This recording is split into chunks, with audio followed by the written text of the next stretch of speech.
Hello, everyone, and welcome back to Unraveling Politics. This is a show where I discuss the political news of the day and I provide my analysis in a way that everyone can understand. So today we have not that much to talk about. We have a little bit of a lull in the news because I'm recording this before Kamala Harris has announced her running mate. Now, as I said in the show 2 weeks ago, it's probably either going to be Josh Shapiro or Mark Kelly. I'm putting my money on Josh Shapiro, and this is why. So, and let me first explain. According to Nate Silver, who used to work at 538, political polling aggregator, Nate Silver, and this was reported by Harry Enton on CNN, the chance that a state would put, that any one of these three states that would put one of the two candidates above 270 electoral votes is as follows. Minnesota, where Tim Walz, he is being floated as a potential VP. I don't really get the point of doing that because he doesn't. First of all, Minnesota is not a swing state. In fact, the chance that it would put Harris over the top or Trump over the top is only 3%. Arizona is 4%, and Pennsylvania is a whopping 30%. And it was what put Trump and Biden up in the last two elections. So I would highly expect Pennsylvania to do the same this time. So Minnesota is not really a swing state. Tim Walz, he is a teacher, so he could appeal to teachers, but many of them vote Democrat already, not all of them, of course. And then he's also an old white guy, so he doesn't really, not super old like Biden old, but he's an old white guy, so he doesn't exactly appeal to any demographics. And then, of course, Mark Kelly, I think that would be a good choice, but Harris is, honestly, if you ask me, I think Arizona is too far gone. It is possible she could win Arizona, but I think Trump is leading in the polls there, and it would be pretty unlikely that she would win Arizona. It's possible. I would put Trump at a 2/3 chance of winning Arizona. And I will go over polling, somewhat more specific polling, but I don't want to throw too much at you, as I've done every episode. So we'll basically know either today, I'm recording this on Sunday, so today being Monday, today for you guys is Monday, or we'll know tomorrow on Tuesday. We have to know then because Harris is going to appear at a rally in Philadelphia where the running mate will be there.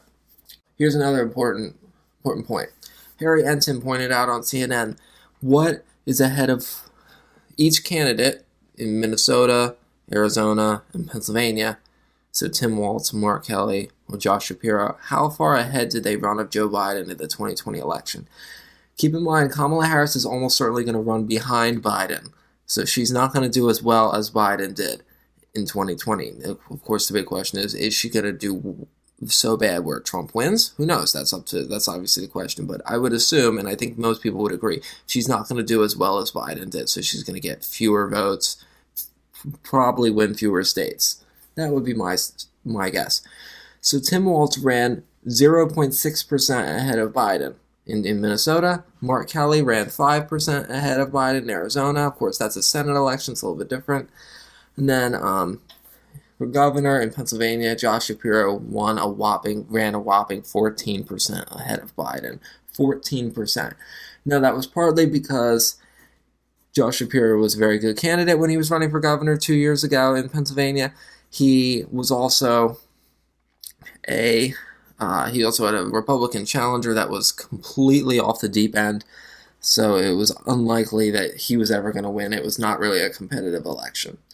So that's why, those are two of the reasons I think the first reason that Josh Shapiro would be a good choice. The first reason being that Pennsylvania is probably going to be the state that would put either Trump or Harris on top, and then Josh Shapiro is so much more popular or well-known in Pennsylvania than Harris is. So he could definitely add a little bit of support.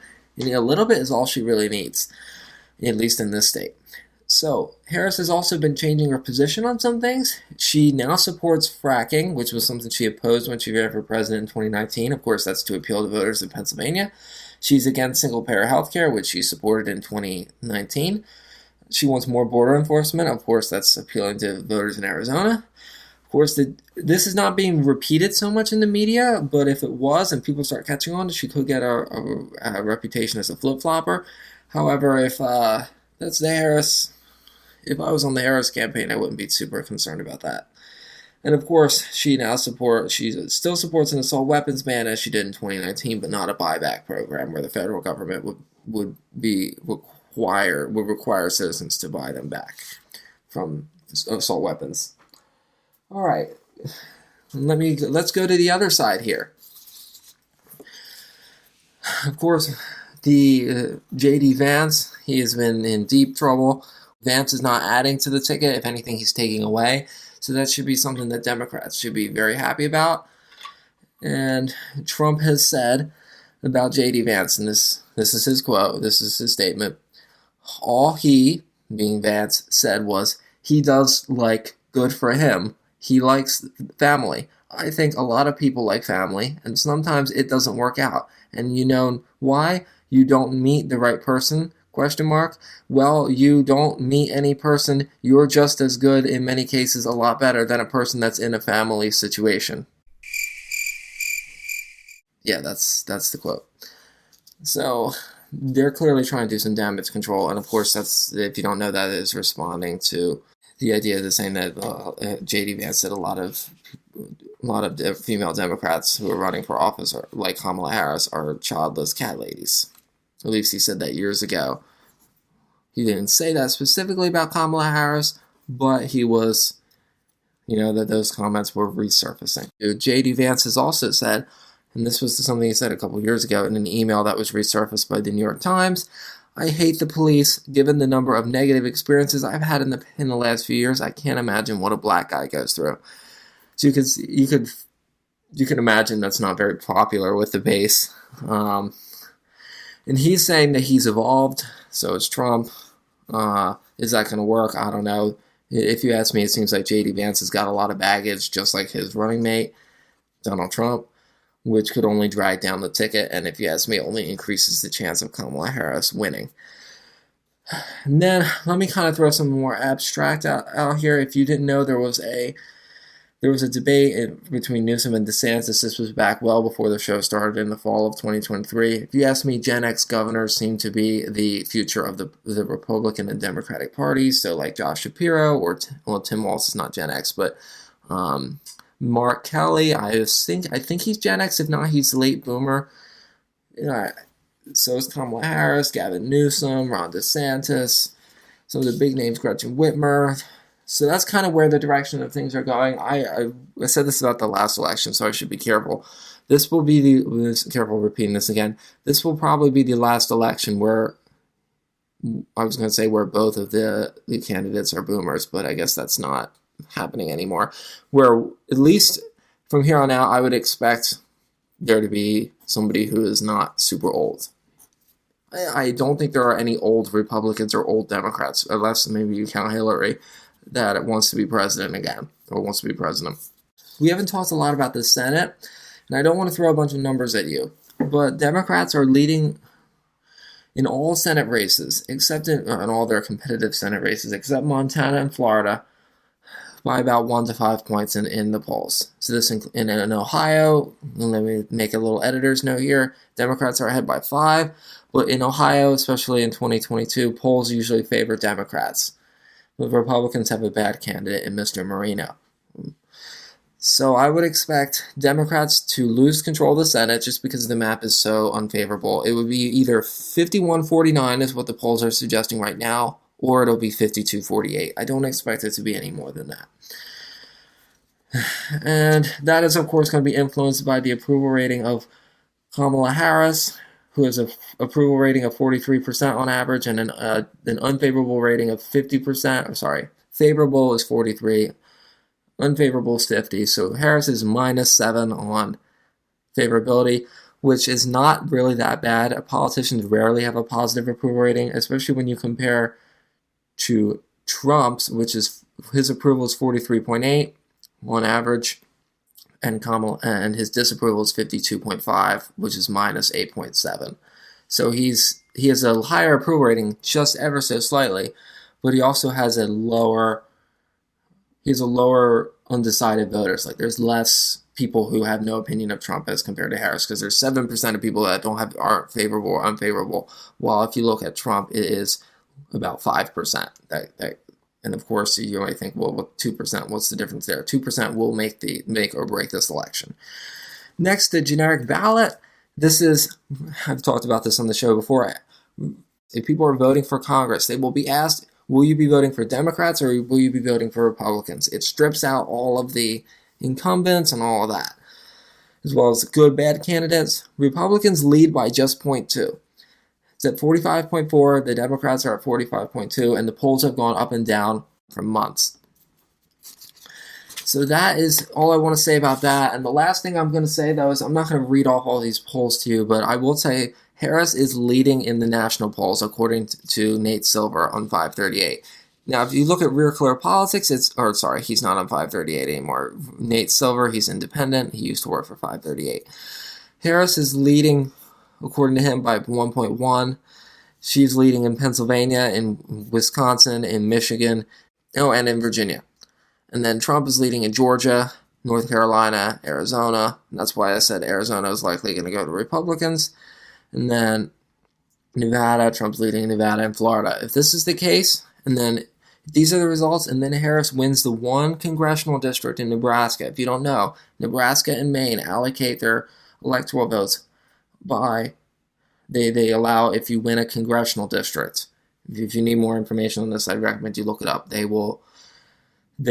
So Harris, just like Joe Biden did in 2020, could pick up one extra electoral vote. So if she can pick up that one electoral vote, which there's a decent chance of, it's in Omaha and Nebraska, then she can pick up the 3 Rust Belt states in Virginia. Even if she loses Nevada, Arizona, Georgia, and North Carolina, she would still win just barely.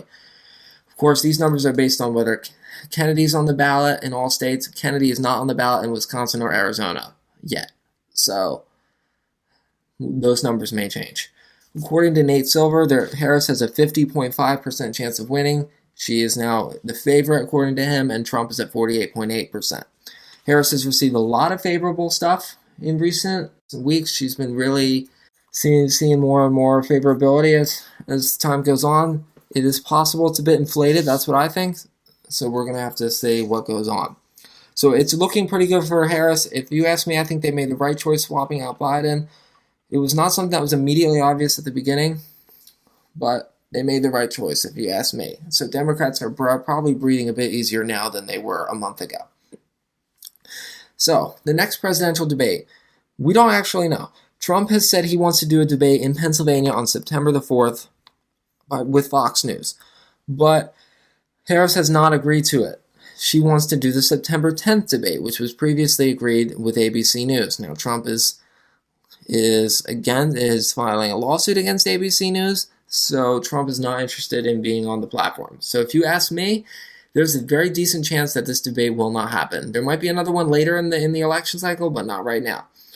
$310 million has been raised by Harris since she became, announced she was running in July. And that is pretty much all the political news of the day. Hopefully I didn't overwhelm you. And of course, here's some economic news. This is one sour note for Democrats. Is the stock market really fell on Friday? It's because unemployment rose to 4.3%, which was up from either 4.1 or 4.0. Only 114,000 jobs were added in July, which was well under what was expected. The next Fed meeting will be in September. It'll be the 17th and 18th, and they're probably going to do a rate cut from either 0.25 to 0.5. We're going to have to wait and see if inflation dropped in July like it did in June. Who knows? However, in the second quarter, GDP went up 2.8%. So while unemployment is now at the highest point in 2.5 years since October of 2021, GDP is still growing somewhat strong. So we have to wait and see quarter 3 and quarter 4's results to know if we're going to be in a recession or not. Recession is 2 consecutive quarters of negative growth, which negative growth is shrinking. And if that's what happens, which we won't know until January, we could be in a recession right now. It is possible, but we wouldn't know that until January. So anyway, that is all the news I have today. Thank you for tuning in. We should have a normal episode next week. If not, I'll have something else uploaded for you to listen to. Otherwise, I can't wait to see you next week, and have a good one. Bye-bye.